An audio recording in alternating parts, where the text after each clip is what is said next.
Abeona read closely the text under the picture of this 5th August 1860 edition of the Jackson County Sentinel. It featured an opinion piece from Editor-in-Chief J. Arthur Barnett.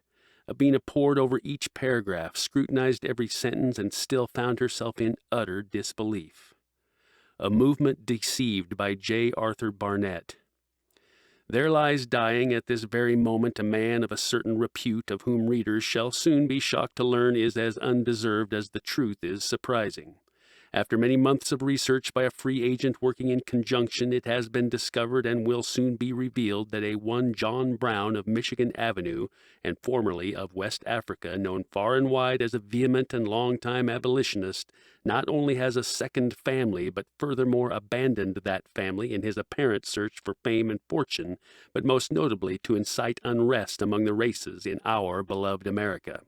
The Jackson Sentinel has it upon good authority, sworn to God Almighty, that Mr. J. Browne left a woman and child born out of wedlock in his savage homeland of Africa some decades ago.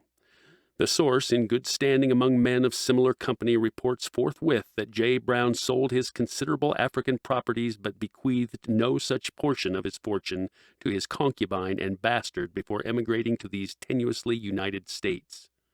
Indeed, one of the loudest voices crying out against immorality is himself a lecherous sort, a coward and deserter of that most sacred charge, head of one's family.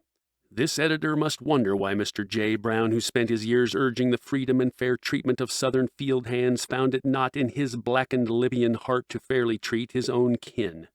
How ironic that J. Browne aims to do likewise to his American brethren Negroes, to cast them out of the homes of their caretakers, out of the churches of their spiritual leaders, out of the only civilized and honest work they have ever known, and into the darkness of poverty and homelessness without any sort of protection or provision. As he did to his own woman and child, he shall have done to the American Negro. As his eponymous white-skinned doppelganger John Browne, the murdering abolitionist responsible for the massacre at Harper's Ferry, betrayed this great nation in recent years, so too has the Negro John Browne's treachery put our peoples at risk of increased strife among the races and classes.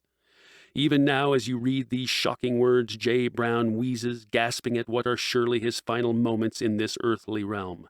The good citizens of southern Michigan will never know this man's reasons for the awful things he has wrought on the far side of the ocean. But soon enough, God Almighty surely shall. We at the Jackson Sentinel wish you a speedy journey to the other side, and hope that God will somehow show mercy to this architect of deceit and suffering. You fooled us all, Mr. Browne, but you cannot fool God.